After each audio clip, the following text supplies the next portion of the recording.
So when I was a kid, maybe 6 or 7, we took a family trip to the beach in Florida. We were staying in a beach house, a short walking distance from the beach. We went to the beach and I was supposed to stay in sight of my mom, but I wandered way down and before I knew it, I was lost. A lot of the houses looked the same, and I wasn't sure which one was ours. Plus, I couldn't see my mom anywhere. It started to rain. I came to a path that I was pretty sure led back to our house. Only, it didn't lead to a house at all, but instead to a parking lot. There was a big dirty van parked there. It was the only vehicle around. I was about to turn back when I noticed an overweight woman with brown hair, a hot pink tank top, and those big, clunky, thick glasses that were popular in the 80s, waving and smiling at me from the passenger seat of the van. She said something like, "Oh my, it's raining. Where's your mommy? Let us take you to her. It's dangerous to be out here in the rain. You could get struck by lightning."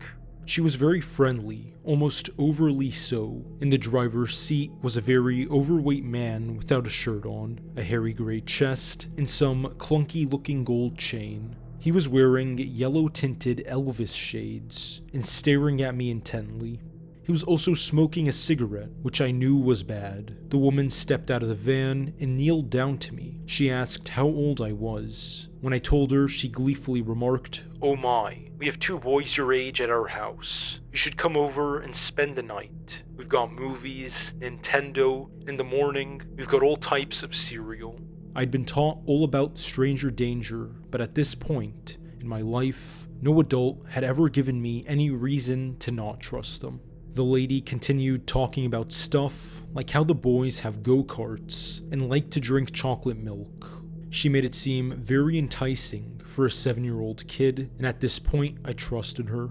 I mostly liked the idea of getting to play with some kids my age. Then I remembered that I needed to ask my mom first. I told her this. She told me that was no problem, that they live just up the road, my mom shouldn't mind. It started raining harder, and she opened the sliding door of the van and said something like, "Now let's get you out of this rain and go find your mommy."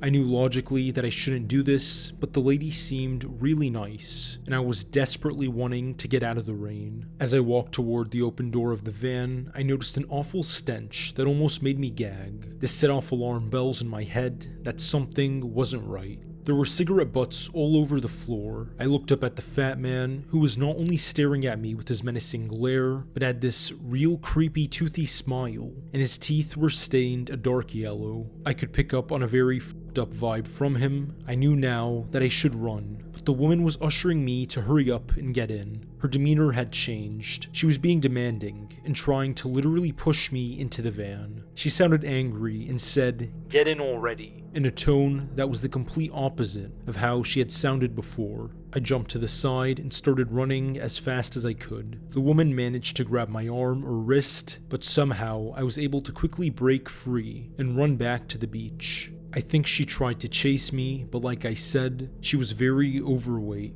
I made it back to my mom, who was freaking out. I tried explaining what had happened to me, but at 7 years old, I don't think I was able to convey the gravity of what had happened to me, and I didn't fully understand it myself.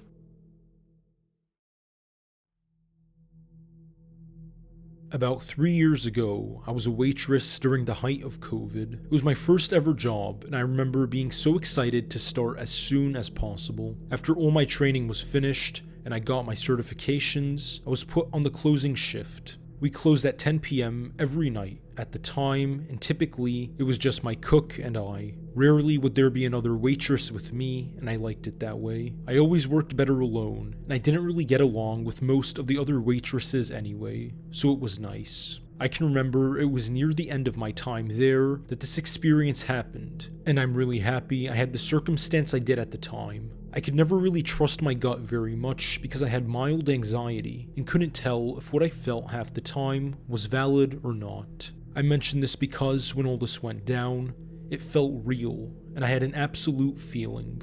I'd started my shift that evening around 3 p.m. I said goodbye to the last waitress, and I was on my own with my cook.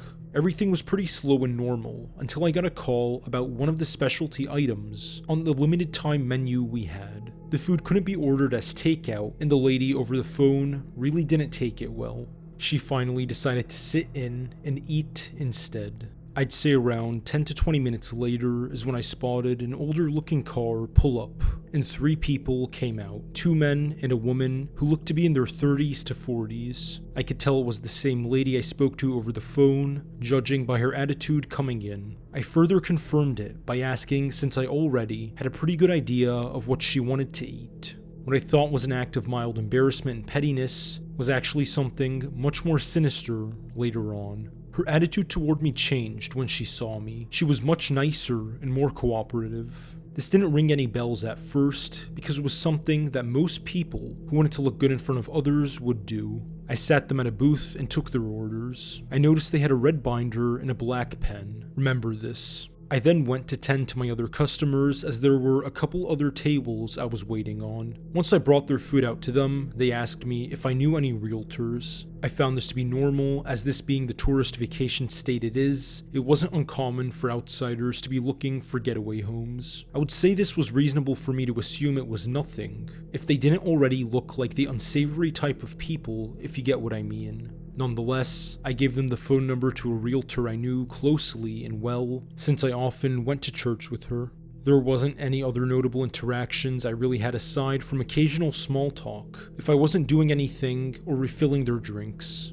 It was around 4:30 p.m. now, and they were the last of my tables to leave the restaurant. If any of you were in the food industry, you know that as a server, you don't really get breaks, just a lunch most of the time, and sometimes not even that if it's super busy all day. So my cook and I took this as an opportunity to take a well-deserved break. We walked out behind them and had a small chat with them. I should mention by now that the front of the restaurant had a disabled ramp coming up to the doors. It was long because the building was on a raised foundation. This is important. Now, I didn't really notice it at the time, but one of the men took my cook to the other side of the ramp, down near the end, and was chatting with him over a cigarette. I was behind the railing at the top of the platform, where the ramp plateaued. Luckily, the other man and the woman were on the other side of the railing, about 5 feet below, but in front of me. We were having some small talk, and they started to ask some personal questions, such as if I lived in the area, if I smoked weed, how old I was, etc.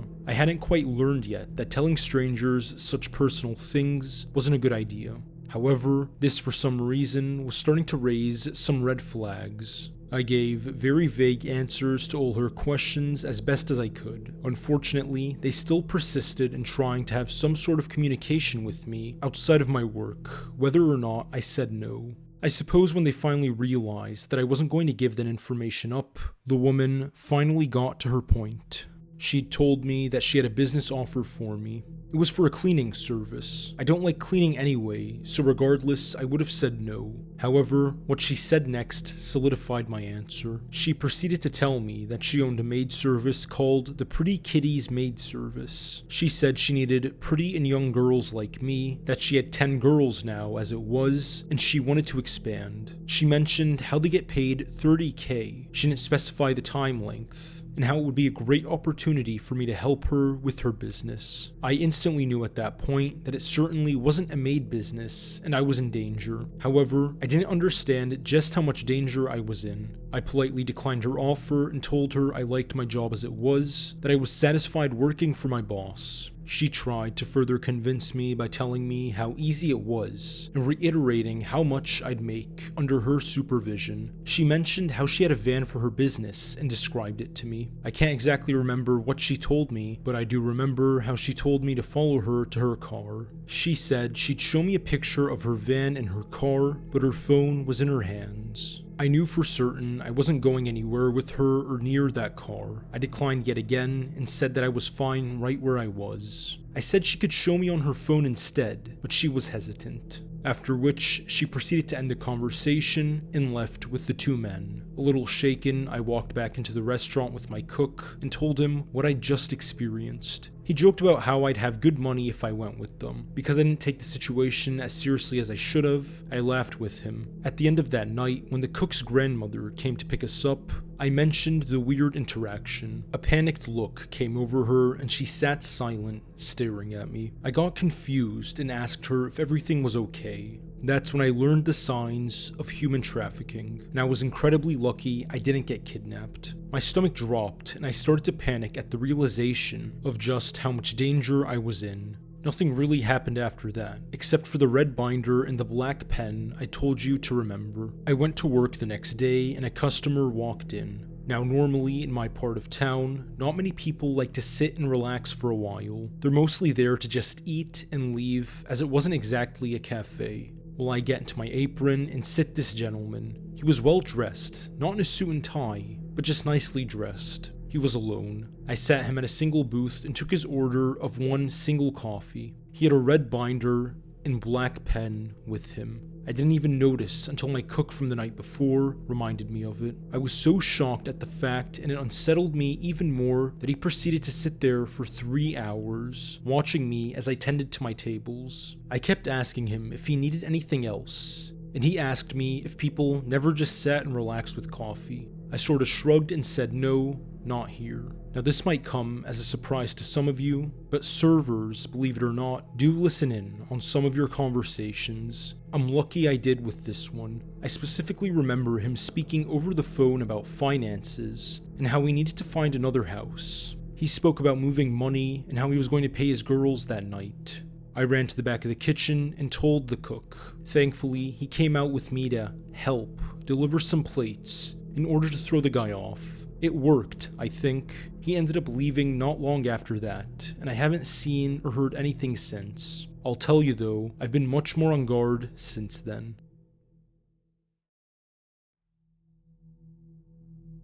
I was 9 when this happened. My sister, my dad, my stepmom and I were at a place called Palmetto Island. It was a camping resort where you just pull up with a tent or camper and stay there for a weekend or so. We were in a camper. Before I get into the actual story, I should set the scene. Palmetto Island wasn't really an island in the traditional sense. It was completely surrounded by palm trees and vegetation, except for the road in and out. There were roads in the resort, but they were only for golf carts and other smaller vehicles. The whole place was also dense with palm trees and vegetation. If you weren't on the road, in a campsite, or at one of the recreational areas, you would be in a forest. Now, for the actual story. We were all hanging out at one of the playgrounds. I'd made a new friend who I was playing with. At some point, the rest of my family had left me to play with my new friend, until eventually he left too. I was there alone, and the sun was beginning to set. This wasn't the first time we'd been to Palmetto Island, and I had, at the time, known the place pretty well. I'd assumed that the walk back to our campground would be short. However, at some point, I got turned around and ended up at the area where you would launch boats into the water to go fishing. There was a group of people there, and I asked them for directions. Now, I wasn't completely brain dead, so I lied and said the number of our campsite was about 10 sites down from our actual site. They pointed me in the right direction, and I started walking. Now, I hadn't known this at the time, but my family had realized I was no longer at the playground and started driving around in our golf cart and another one they had rented. If they hadn't, I probably wouldn't be telling this story. As I'm walking toward our campsite, a car pulls up beside me, and one of the people I had asked for directions rolls down the window. Keep in mind, I'd been walking for about an hour or two in total. He offers me a ride and tells me to ride in the front seat. I, tired and weary from walking, accept and get in the car. I now know that is something you should never do. We're driving in the right direction until he passes the entrance to the campsites, at which point I know something is wrong. I tell him he's passed it up, and he doesn't respond. By some stroke of divine luck, I see my dad in a golf cart driving the opposite direction as us, and I start yelling and waving at him. He pulls up in front of the car and stops, and so does the guy driving. I use the manual unlock in the car door and run to my dad, who has his concealed carry drawn on the guy as soon as I'm out of the way. He calls the police and holds the guy at gunpoint until they get there and arrest him. I'm now only telling this story because I found out last week that guy and his whole family had done this before and they'd gotten away with it. I try not to think about what would have happened to me had my dad not showed up when he did.